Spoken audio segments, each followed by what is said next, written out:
नीरज कुमार।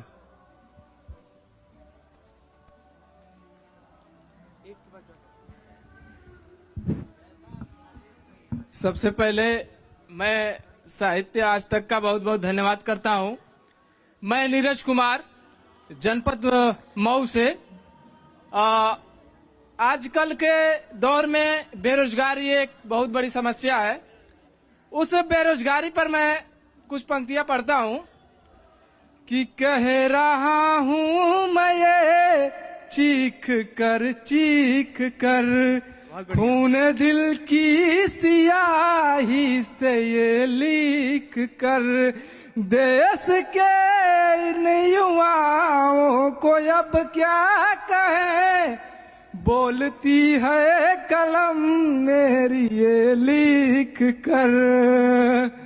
हम तो high school और इंटर के बाद, हम तो हाई स्कूल और इंटर के बाद कल भी बेकार थे, अब भी बेकार हैं। हम बेरोजगार हैं, हम बेरोजगार हैं, हम बेरोजगार हैं, हम बेरोजगार हैं। समय का अभाव है, केवल एक पंक्ति पढ़ देता हूं कि BA की डिग्री लिए बैठे हैं। यहाँ पे तमाम लोग हैं, BA किए हैं, MA किए हैं, BTech किए हैं, MTech किए हैं, तमाम लोग बेरोजगार हैं। उनके लिए कह रहा हूँ कि BA की डिग्री लिए बैठे हैं, ख्वाब नौकरी का अब तक लिए बैठे हैं।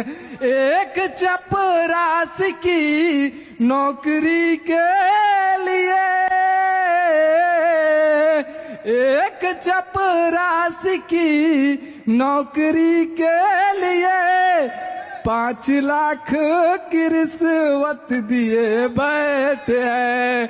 ये सच्चाई है पूरे उत्तर प्रदेश की, पूरे हिंदुस्तान की, कि एक चपरासी की नौकरी के लिए 5 लाख की रिश्वत दिए बैठे। और उसके बाद क्या होता है कि पास होने पे रद्द हो गई भर्तियां,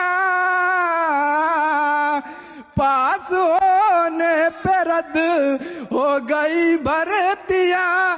हम उन्हीं लोगों में से उम्मीदवार हैं, हम बेरोजगार हैं, हम बेरोजगार हैं, हम बेरोजगार हैं, हम बेरोजगार हैं। मेरे यूपी तेरी कैसी सरकार है, मेरे भारत तेरी कैसी सरकार है। हर विभागों में लोगों की दरकार है, क्यों बेरोजगार है, क्यों बेरोजगार है, क्यों बेरोजगार है, क्यों बेरोजगार है। और नदी को तेज धारों से ज्यादा कौन समझेगा, वनों को सदा बहारों से ज्यादा कौन समझेगा, वनों को सदा बहारों से ज्यादा कौन समझेगा। पढ़ाई और लिखाई में कहाँ उम्मीद दिखती है, पढ़ाई और लिखाई में कहाँ उम्मीद दिखती है। ये बातें बेरोजगारों से ज्यादा कौन समझेगा, ये बातें बेरोजगारों से ज्यादा कौन समझेगा। बस केवल 4 लाइन है वंशवाद पर।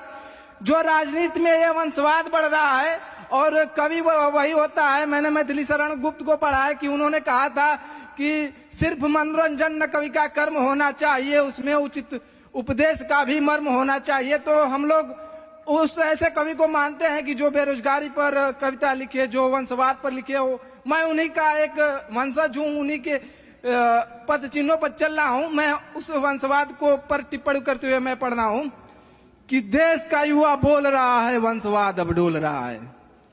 देश का युवा बोल रहा है वंशवाद अब डोल रहा है। जिसके लिए मैंने किया लड़ाई विरोध किया तो लाठी खाई, आजादी के खातिर मैंने सूखी आधी रोटी खाई। देख दुर्दशा राजनीति की मेरा खून खोल रहा है। देश का युवा बोल रहा है वंशवाद अब डोल रहा है। कि अंग्रेजों के शासन में भी कभी न ऐसा होता था। यहाँ तो हर सरकारों में नेता का बेटा होता है। अंग्रेजों के शासन में भी कभी न ऐसा होता था। यहाँ तो हर सरकारों में नेता का बेटा होता है। सैनिक देश की सरहद खातिर रोज शहीद हो जाता है और नेता हिंदू मुस्लिम नफरत का बीज बुझाता है। लानत है उस नेता पर जो शहादत को तोल रहा है। देश का युवा बोल रहा है वंशवाद अब डोल रहा है। देश का युवा डोल रहा है वंशवाद अब डोल रहा है। कि बेरोजगारी और शिक्षा भ्रष्टाचार की धुरी है, लेकिन इन सब मुद्दों से नेताओं की क्यों दूरी है। बेरोजगारी और शिक्षा भ्रष्टाचार की धुरी है, लेकिन इन सब मुद्दों से नेताओं की क्यों दूरी है। चुनावों में अब जातियों की प्रकार बताई जाती है। आप लोगों ने देखा होगा कि चुनावों में अब जातियों की प्रकार बताई जाती है। भारत में अब ऐसे ही सरकार बनाई जाती है। भारत में अब ऐसे ही सरकार बनाई जाती है। और राजनीति में जातिवाद का कौन जहर ये घोल रहा है। देश का युवा बोल रहा है वंशवाद अब डोल रहा है। देश का युवा बोल रहा है वंशवाद अब डोल रहा है। बहुत बहुत धन्यवाद साहित्य आज तक का, बहुत बहुत धन्यवाद।